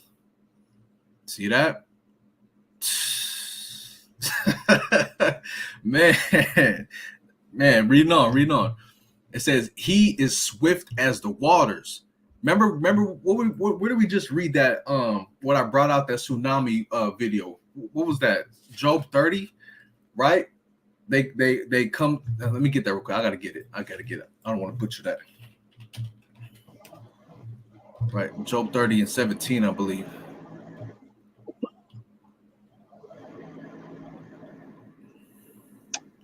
No. Oh man, what was that? Or it was yeah, right here, 14. It says, they came upon me as a wide breaking in of waters. In the desolation, they rolled themselves upon me. Right? So there were a wide breaking of waters on us, like getting quick splashed with a giant tsunami is how they roll upon us so deeply to leave us desolate. Guess what, man? Yahweh Shai is going to be swift as the waters onto them. Their portion is cursed in the earth. He beholdeth not the way of the vineyards. Drought and heat consume the snow waters, so doth the grave those which have sinned. Meaning what? They're going to be dried up. Right? Verse 20, the womb shall forget him, the worm shall feed sweetly on him, he shall be no more remembered, and wickedness shall be broken as a tree. Right? And that leads me back to boom, Matthew chapter 7, verse 13 on down.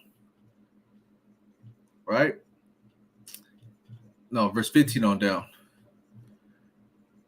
Verse 17, it says, even so, every good tree bringeth forth good fruit, but a corrupt tree bringeth forth evil fruit.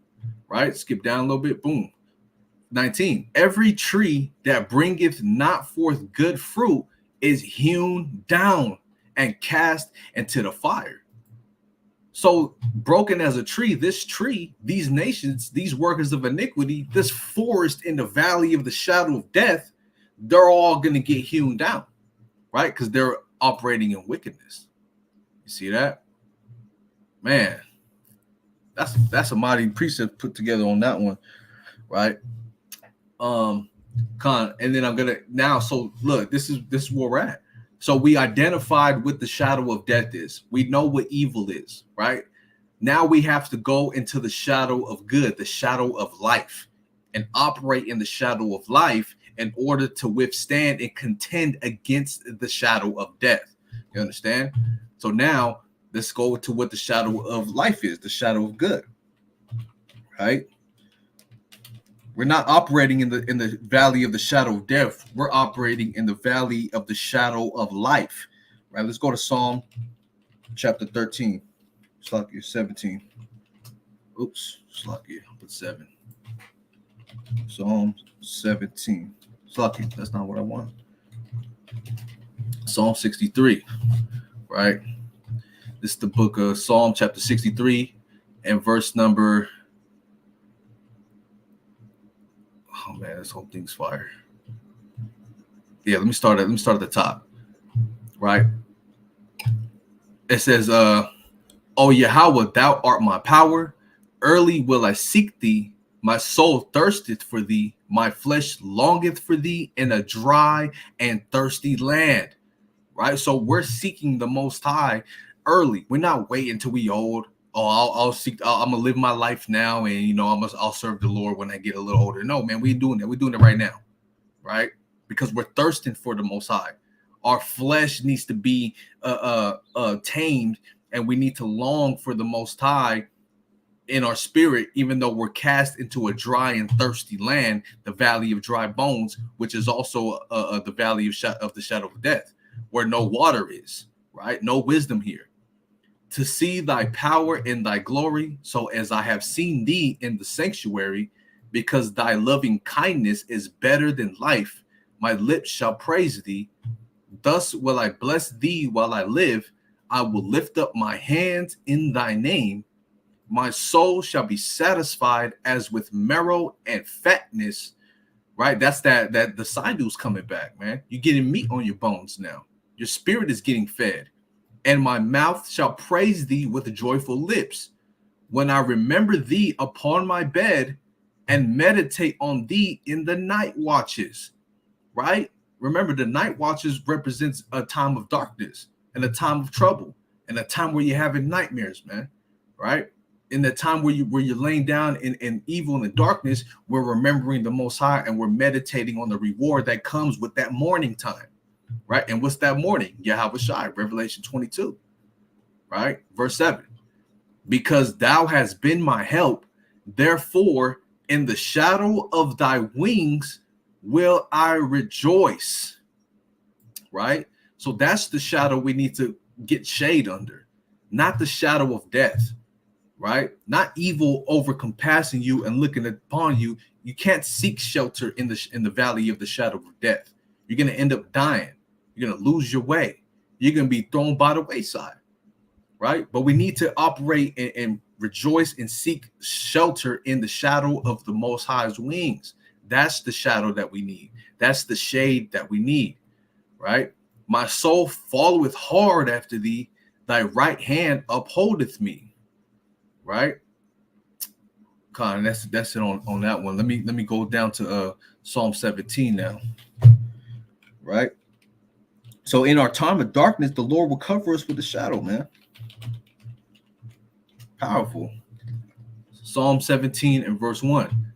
It says, "Hear the right, O Yahweh, attend unto my cry, give ear unto my prayer, that goeth not out of fiend lips. Let my sentence come forth from thy presence. Let thine eyes behold the things that are equal. Thou hast proved mine heart. Thou hast visited me in the night." Right? Thou hast tried me and shalt find nothing. I am purposed that my mouth shall not transgress. Right? So the Most High, even though you're operating in darkness, right? You're engulfed in the ways of this world that operate in darkness, the shadow of death. The Most High is going to be there to help you, to bring you to His shade. Would you rather sit in the shade, resting under a corrupted tree, or would you rather sit in the shade, resting, comforted under a righteous tree? Which tree are you going to sit under? Right? I know which way I'm going. Right? Verse 5, hold up my goings in thy paths, that my footsteps slip not. Right? So that's powerful, man. So knowing what the shadow of death is and knowing what the shadow of life is it's a very key thing that we need to know. And our people were never taught that.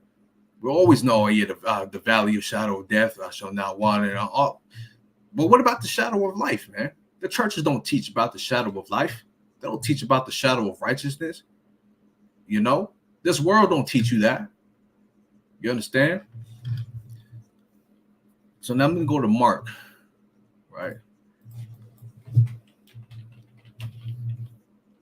Let's go to Mark chapter 4 and verse 32, right? Let me start here. Verse 30. And he said, whereunto shall we liken the kingdom of Yahweh? Or with what comparison shall we compare it? It is like a grain of mustard seed, which when it is sown in the earth is less than all the seeds that be in the earth. Right? So your faith can be as small, and your hope and your comfort could be as small as a mustard seed, but it's going to grow. It's going to grow to a great stature, right? Watch this, verse 32. But when it is sown, it groweth up and becometh greater than all herbs, and shooteth out great branches, so that the fowls of the air may lodge under the shadow of it. Right? So you want to have enough faith and enough hope to go under the tree that you're planting with that mustard seed, so that way that tree grows up and provides you the shade of life. You don't want to go into another tree of wickedness when that branches grow up off of that seed, where no faith is, no hope is, no commandments are, evil lurks around, iniquities abound. That tree that you think you're seeking shade under is going to eventually get cut down, and now you're going to be exposed when that morning sun comes, right? Which is Yahweh Shai. See that? So that's a powerful precept on that one, right? You still there? You still? Oh, I left. Okay, let me pull my last one up there, and I'm gonna let I'll close it out. Let's see, Isaiah 25. Isaiah chapter 25 and verse 25. Thou shalt bring down the noise of strangers as the heat in a dry place, even the heat with the shadow of a cloud. The branch of the terrible ones shall be brought low. So this valley of the shadow of death is full of trees and forests that our people are trying to lodge under and seek the comfort and seek the shade of this wicked world, of this wicked valley, right? Eventually, all of those trees are going to get cut down, and the sun is going to shine on that valley, and it's all going to be scorched, right? Where you thought you was seeking shade at, where you thought you was comfortable and good at, now all them corrupted trees is going to be cut down, and now you in the valley of the shadow of death, being scorched by that burning sun when everything is exposed. You understand? Man, that's mighty right there. Let's go to Isaiah chapter 9 and verse number 1. I'll start at 2. It says, the people that walked in darkness have seen a great light. So when they're cut off and the trees is gone and they thought they were seeking shade, right? Walking in the darkness of the valley of the shadow of death, right? When all those trees get hewn down and there's no more shade and comfort to be provided to them in the world of wickedness, that they're going to see that great light, right? Which is Yahweh Shai, the scorching sun. They that dwell in the land of the shadow of death, upon them hath the light shined, right? And this can be another fold as well, right? When you're exposed and you see the wickedness for what it is in the valley of the shadow of death, that light is going to come upon you, and you're going to want to stay on that light. You're going to want to stay on that right path to guide you back to the valley of life, man, the valley of the shadow of life. See that? God, I got one more, and then you got it, King. Let's go to Songs of Solomon, chapter 2, verse number 3. It says, "As the apple tree among the trees of the wood, so is my beloved among the sons.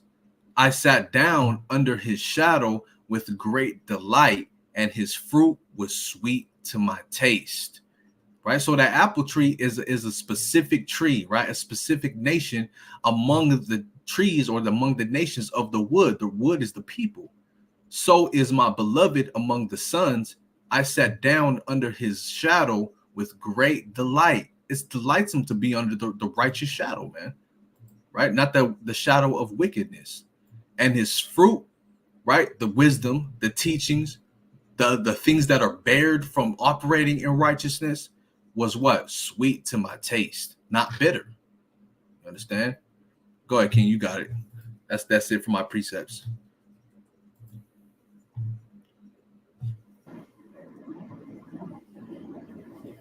So, as you was bringing out, the key point is that the love of the Most High is sweet, right? The love of the Most High is the covering. That's the long sufferingness. That's what we pray for. We always pray for long suffering, gentleness, strength, endurance, patience, right? Have us to treat each other, with care. Different type of prayers brothers pray, really just to become more like the Most High.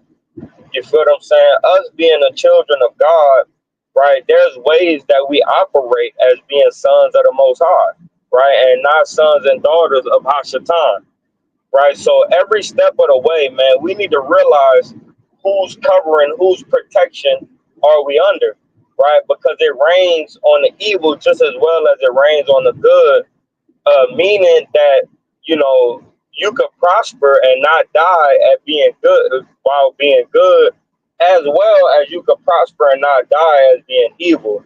So don't think, okay, the evil is living good right now, they're doing okay, blah blah blah, right? It really matters, man, what you choose at the end of the day in your life, man. Do you choose to worship the spiritual demon Satan, right? Or are you worshiping, Yahweh Shem Yahushai? Because regardless, you're gonna be comforted. You're gonna be comforted by one of those powers, right? Satan comforts people just like Yahweh Shem Yahushai comforts people, right? But one of those, their end is utter destruction, and one of those end is eternal life, right? So we really have to be cautious on how we're moving and operating.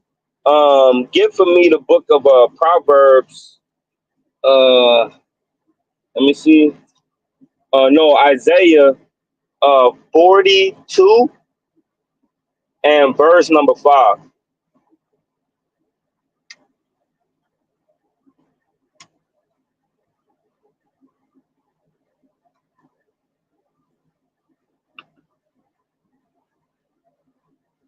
I can't hear you. I don't know if that's my fault or not. Oh, Salakia. Uh, I got you. It says Isaiah 42 and 5. Thus saith God Yahweh, he that created the heavens and stretched them out, he that spread forth the earth and that which cometh out of it, he that giveth breath unto the people upon it, and spirit to them that walk therein. I Yahweh have so the Most come. Salaki, Salakia. Salaki. Right. So the Most High, man, he is the one that created, or created the heavens, right, and spread out the earth, man. And that earth is going into men, right, mankind, right. And then he says, what he spreadeth forth the earth, and that which cometh out of it, which what comes out of the earth, right? We come out of the earth. We the ones that he chose out of all the earth. We're that pit, right? We're Jerusalem, man, right? So it says then what? And then it says he giveth that breath unto the people upon it. who he gave that breath to, man. We go to I believe it's Genesis, right, chapter 2 and verse 20 something, 26 or something like that, right?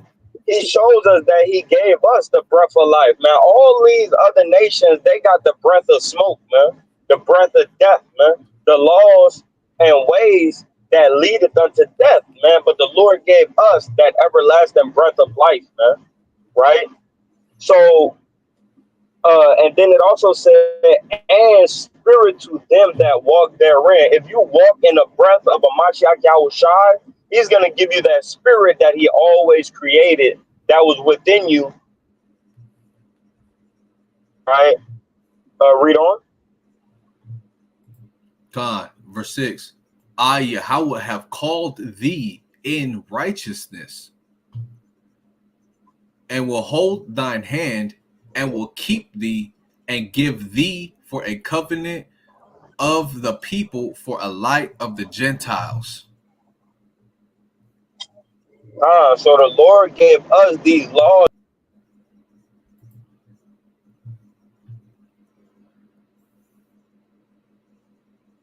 I don't know what happened with that. Give him a little minute to come back in. Let him cook it up. If not, I'll go in on that topic.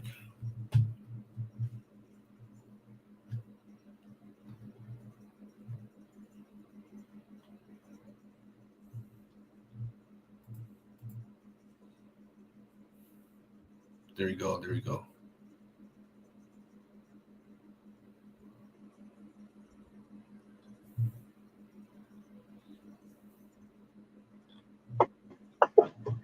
There you go. There you go. You back. Read on. Con, verse. Want me to read that verse again? Because you cut out in the middle of that. In the middle of 6? Yeah, in the middle of 6. Go ahead. Con says, I, Yahweh, have called thee in righteousness, and will hold thine hand, and will keep thee, and give thee for a covenant of the people, for a light of the Gentiles. So the way that Lord, the hand, right? The hand, like I was gonna go into Ezekiel chapter 2, right? That hand is the same way of those wings, right? Or that shadow, right? That covers us. So when it says that the hand of the Lord shall help thee or aid thee, right? It's saying that the Most High God is gonna cover us, right? But the reason, well, as well as what, and give thee for a covenant of his people, man. Right?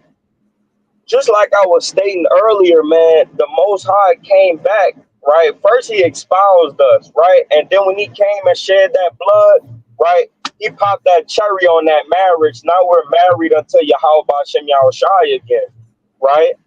So when we're married, we have to operate right as a wife, man. We have to listen unto the Lord. We got to cover ourselves with the Lord. He is our covering.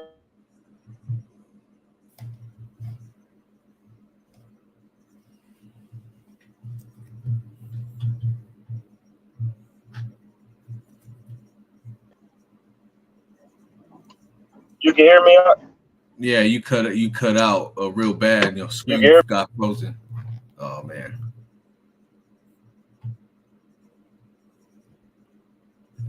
God, what I was trying to relay is that the Most High called us to operate in His shadow of life, right? Not the shadow of death, and He will keep us, meaning He will sustain us, right, with His hand, being a guide to us, a stronghold to us, right, and give us for a covenant for the people, meaning we're in the position of operating in the shadow of life to be able to pull people under that tree, to pull them under that shadow. He will keep us, he will sustain us under his shadow of life, under his forest, under his trees, right, to be able to bring other people to that, right, our people who are lost in the valleys of the shadow of death, being in position that he sustains us in, to be able to bring them to that side, right? And this is what we do when we teach, live videos. When we go out to camp, we're trying to bring our people out of that valley of the shadow of death and bring them to the valley of the shadow of life. Right. Go ahead. You cut out, so I just kind of finished that. Want me to keep reading on? Verse 7. Yeah, Con. To open the blind eyes, to bring out the prisoners from prison, and them that sit in darkness out of the prison house. So those that sitting in that shadow of darkness, man, that shadow of evil, we are sent out to open the eyes of them people, to bring them back into the covenant, back unto the life of Yahweh Shem Yahushai, and the light, right, of Yahweh Shem Yahushai.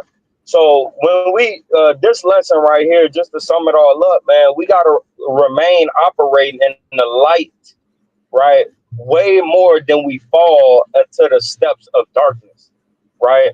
So let's remain in the shadow of the Lord's protection rather than move and groove into the protection of Hashatan, which ultimately is going to lead to utter destruction, right? Mm-hmm. So remain in that light, man, as best as you can. Though we fall 7 times, man, we get up 8 and we serve the Lord again.